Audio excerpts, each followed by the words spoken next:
alam yang tidak bisa dijangkau oleh panca indera kita, alam metafisika, alam abstrak, alam yang wajib kita imani keberadaannya. Kita percaya bahwa malaikat itu ada, kita percaya kepada jin, bahwa jin itu ada, kita percaya kepada adanya iblis dan setan. Bukan percaya kepada iblis dan setannya, percaya bahwa iblis dan setan itu ada. Itu termasuk salah satu daripada sifat orang yang bertakwa kepada Allah. Saudara-saudara kaum muslimin rahimakumullah, kecenderungan pembangunan yang lebih bersifat materialistis biasanya menggeser aspek kehidupan rohani. Orang berpikir empiri, dan dalam pola pikir yang demikian maka alam gaib tidak lagi mendapat perhatian. Aspek kehidupan yang bersifat rohaniah malah mulai ditinggalkan. Akibatnya terjadilah kepincangan di dalam kehidupan kita. Pernah ada satu pengalaman pribadi dalam perjalanan kembali ke tanah air. Dalam pesawat di sebelah kanan saya duduklah seorang Jerman namanya Heiner Simonsen. Iseng saya ajak kenalan, saya ajak ngobrol, saya tanya dia. Saya bilang, Mas Heiner ini, kalau pesawat yang kita tumpangi ini jatuh ke bawah, kira-kira apa yang bakal terjadi, Mas? Dia bilang, kita semua akan mati. Begitu? Iya. Oke. Apa itu mati? Tanya saya. Dia bilang, untuk tahu apa itu mati, kita harus tahu lebih dahulu apa itu hidup. Saya pikir nih bule bisa ngomong juga. Baiklah kata saya. Apa hidup menurut Anda itu? Oh, hidup itu dia bilang, kalau seluruh anggota badan kita bekerja secara normal, paru-paru memompa darah secara normal, jantung berdetak secara normal, sel-sel tubuh bekerja secara fit, dan organisme tubuh hanya mau bekerja secara normal, dia bilang, kalau kita memberi makan yang cukup, menu yang teratur, dan gizi yang lengkap. Saya bilang, kesimpulannya apa, Ner? Dia jawab, hidup adalah dari tangan ke mulut. Life is from the hand to the mouth, kata dia. Hidup adalah dari tangan ke mulut. Jadi masalah hidup tidak lebih daripada masalah isi perut. Orang pergi pagi, pulang sore, peras keringat, banting tulang, perut yang dibelain. Saya bilang, you are wrong. Sampean salah, Ner. Kamu orang Islam bukan? Bukan. Pantas. Kenapa saya salah? Dia bilang, ya jelas salah. Salahnya di mana? Kamu ini manusia. Kalau hidup cuma dari tangan ke mulut, saya bilang, kambing di kampung saya juga begitu pikirannya, Ner. Itu kambing di kampung saya, asal perutnya kenyang, sudah hidup dia. Perkara besok bagaimana, lusa prospeknya macam mana, bulan depan ada apa, kambing nggak pernah mikir. Di kampung saya kambing juga pikirannya begitu. Kamu Kristen ya? Tadinya. Loh kok tadinya, lalu apa sekarang kamu ini? Dia bilang, sekarang saya netral. Saya tidak beragama, tapi saya percaya kepada Tuhan sebagai pencipta alam. Saya ingat benar dia bilang, I haven't any religious, but I believe to God as the creator of the world. Kenapa bisa netral begitu, Ner? Habis saya bingung katanya. Islam bilang Islam baik, Kristen bilang Kristen baik, Hindu Buddha bilang Hindu Buddha baik, semua agama baik. Saya netral sekalian, nggak beragama. Yang penting saya percaya kepada Tuhan. Saya bilang, Ner, kamu ini kayak orang mau beli celana, lalu bingung. Yang satu bilang Levi's bagus, yang satu bilang Blue Jean hebat, yang satu bilang Wool England hebat. Celana ini hebat, celana itu bagus, celana ini hebat. Semua celana bagus, kamu bingung. Akhirnya netral, tidak pakai celana. Itu juga salah. Saya pikir-pikir, kemudian saya melihat bahwa dua pola berpikir Henner ini nampaknya sudah mulai menggejala di lingkungan masyarakat bangsa kita. Disadari atau tidak, secara jujur kita harus berkata, dua pola pemikiran Henner ini mulai berkembang di tengah masyarakat bangsa kita. Pertama, pola pikir materialisme. Hidup adalah dari tangan ke mulut. Masalah hidup tidak lebih masalah isi perut. Itu yang perlu dibela, dan disitulah arti kehidupan. Pergi pagi, pulang sore, peras keringat, banting tulang untuk mempertahankan perut.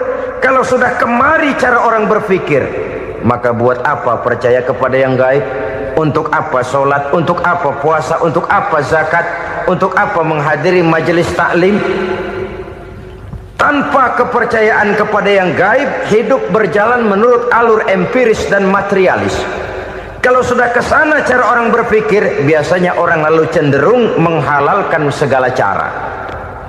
Hanyalah orang yang percaya bahwa akhirat ada, hanyalah orang yang percaya bahwa alam kubur itu ada, hanyalah orang yang percaya bahwa malaikat itu ada, hidupnya akan lebih terarah dan terkendali. Karena kepercayaan kepada yang gaib, yang merupakan fase daripada kehidupan setelah hidup yang sekarang ini, mewarnai gerak pribadi seseorang di dalam dia melakukan kegiatan hidupnya. Pola berpikir materialisme, disadari atau tidak, mulai menggejala di lingkungan masyarakat bangsa kita. Hidup tidak lebih dari urusan tangan ke mulut, mulut ke tangan, tangan ke mulut. Asal perut sudah kenyang, hiduplah sudah. Perkara bagaimana prospek hari yang akan datang, bagaimana akhirat, tidak jadi persoalan.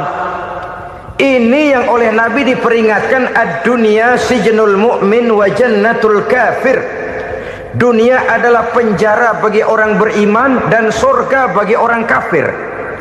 Dulu di zaman Belanda hadis ini pernah disalah tafsirkan, disalah artikan, digunakan sebagai senjata untuk mengkebiri dan membuat impoten umat Islam. Sudahlah umat Islam gak usah macam-macam, kata Belanda. Dunia ini kan penjara buat orang Islam, surga buat orang kafir. Di penjara jangan bertingkah.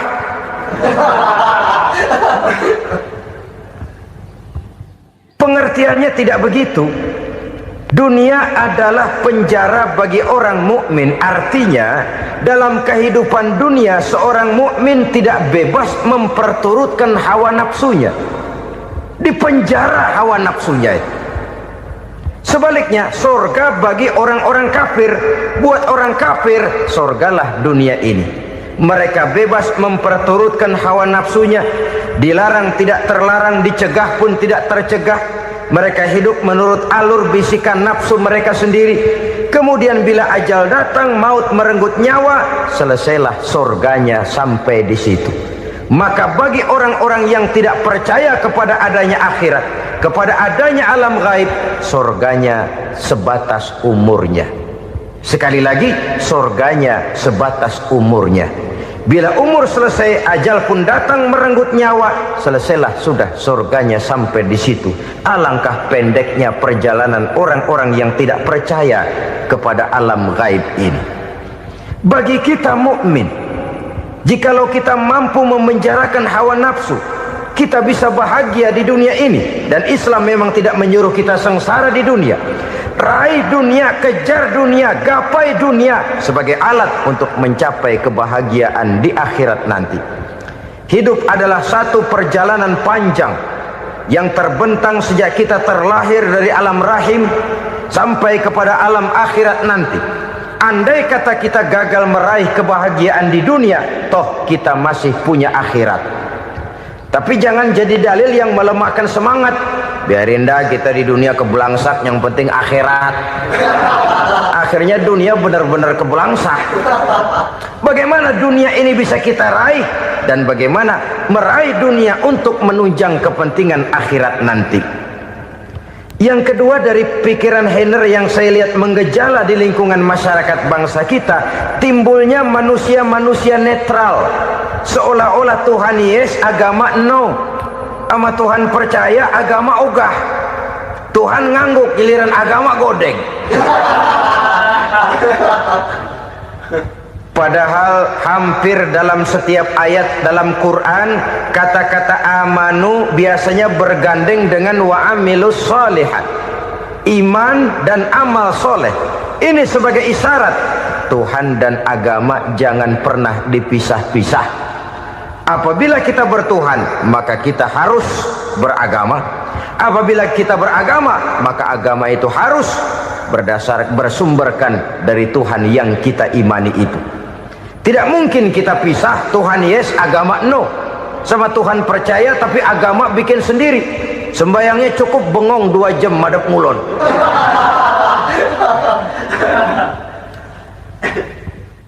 Saudara-saudara kaum muslimin rahimakumullah. Jadi dengan demikian, agama yang kita akui merupakan unsur mutlak di dalam pembangunan sekarang ini, merupakan bagian dari kehidupan yang menuntun kita bahwa di balik alam nyata ini, di balik alam syahadah ini ada alam gaib. Dan mudabbir, murabbi, yang mengatur, yang menguasai, yang memelihara baik dia alam nyata, baik dia alam gaib, tidak lain adalah Allah Subhanahu wa ta'ala. Di sana ada satu super power, satu maha kekuatan yang kita perlu bersandar kepadanya. Sebagai makhluk nyata yang hidup di alam nyata, berbuatlah secara nyata sebagaimana harusnya kita berbuat. Karena Islam jelas bukan agamanya orang pemalas.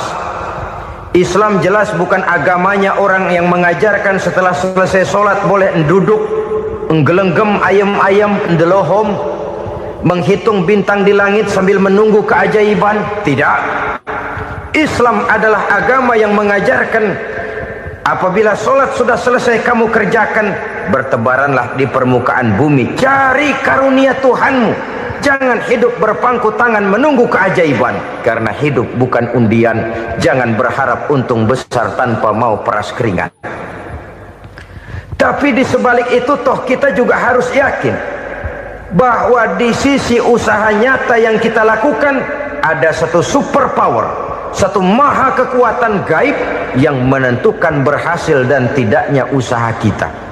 Kepercayaan kepada hal semacam inilah yang mendorong kita untuk mempunyai sandaran vertikal, agar jikalau usaha ini berhasil, kita tidak lupa diri dan lupa daratan.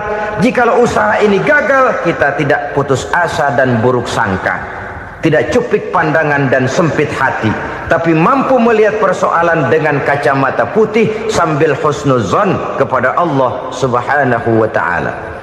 Kita percaya malaikat itu ada yang namanya raqib dan atid, mengawasi gerak hidup kita sampai kepada gerak hati kita. Ini memberikan sugesti agar kita berhati-hati, tidak sejengkal tanah pun kita bisa berlindung dari pengawasan raqib dan atid. Ada munkar nakir yang akan menyoal kita di alam kubur. Ada malaikat Malik, penjaga neraka. Ada malaikat Ridwan yang menjaga surga. Kita percaya kepada adanya jin, kita percaya kepada adanya setan, iblis.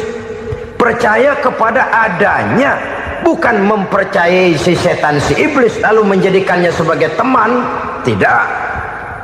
Percaya bahwa mereka itu ada dan merupakan makhluk Allah yang gaib yang diciptakan Allah Azza wa Jalla. Kepercayaan kepada alam gaib memberikan motivasi terhadap gerak lahir manusia, sehingga dengan motivasi kepercayaan kepada yang gaib, gerak lahir jadi lebih terarah, jadi lebih terpelihara. Pernah seseorang bertanya, "Pak, apakah adanya akhirat bisa dibuktikan secara ilmiah?" Saya bilang tidak bisa, tidak bisa. Kenapa? Karena yang berangkat nggak pernah pulang kemari lagi. Kalau dia pulang kemari bisa kita tanya bagaimana enak di sono. Cuma secara moral saya katakan, lebih beruntung orang yang percaya kepada akhirat daripada yang tidak. Sekarang saudara percaya akhirat ada, lalu saudara baik-baik di dunia, Sholat, puasa, zakat, menolong orang lain, menebarkan kebajikan. Saudara mati, andai kata akhirat tidak ada, toh dalam hidup saudara sudah berbuat baik, paling tidak nama saudara akan dikenang sebagai orang baik. Sebaliknya, saudara percaya, kata saya, bahwa akhirat tidak ada, lalu hidup semau-maunya, tenggelam dalam maksiat dan munkarat, menentang Allah, tidak mau ruku dan sujud. Lalu saudara mati, kemudian akhirat ada, ayo mau apa? Bekal tidak punya. Jadi secara moral lebih beruntung orang yang percaya kepada adanya akhirat daripada yang tidak percaya. Dan itu alam gaib yang tidak bisa dibuktikan secara eksat. Jangankan untuk membuktikan seperti itu, dalam kehidupan sehari-hari saja yang kita rasakan tidak selalu berbentuk toh. Angin, bagaimana sih bentuknya angin? Kita tidak tahu. Merah, buktinya kalau dikerok merah. Yang merah itu kulit, yang kulit kita bukan anginnya. Sakit, rasa sakit itu ada, tapi bagaimana bentuk sakit kita nggak pernah tahu. Kalau kita makan cabai pedas, bagaimana bentuk pedas itu tidak ada, tapi rasa ada. Bentuk pedas hijau, cabainya bukan pedasnya. Tidak semua yang kita rasakan bisa kita gambarkan dalam bentuk yang konkret. Oleh karena itu, sekali lagi bahwa kepercayaan kepada alam yang gaib mampu memberikan satu sugesti yang menata kehidupan seseorang lebih lurus, lebih terarah, dan lebih terkendali. Maka wajar kalau kepercayaan kepada yang gaib mengantarkan seseorang untuk meraih kemenangan. Kenapa? Dia percaya kepada yang gaib, bahwa akhirat ada, bahwa alam kubur ada, bahwa pertanggungan jawab itu ada. Maka dia lalu tidak hidup saenae udele dewe, gitu loh. Tidak hidup menurut seleranya sendiri, terarah, teratur. Ini cirinya yang pertama. Orang bertakwa yang akan meraih kemenangan, mereka beriman, mereka percaya kepada yang gaib. Bahkan hal-hal konkret saja selalu berangkat dari yang gaib. Saudara-saudara, para remaja, para pemuda sekarang ini tidak pernah tahu toh siapa yang akan jadi teman hidup saudara. Kita bisa saja ngerancang, mentargetkan, tapi toh akhirnya yang namanya jodoh bukan kekuasaan kita. Rezeki di luar kemampuan kita. Begitu juga ajal, maut, jodoh, ajal adalah contoh-contoh konkret bahwa pada akhirnya yang gaiblah yang menentukan. Bertahun-tahun ngelancong, emang jodoh seret, nggak jadi.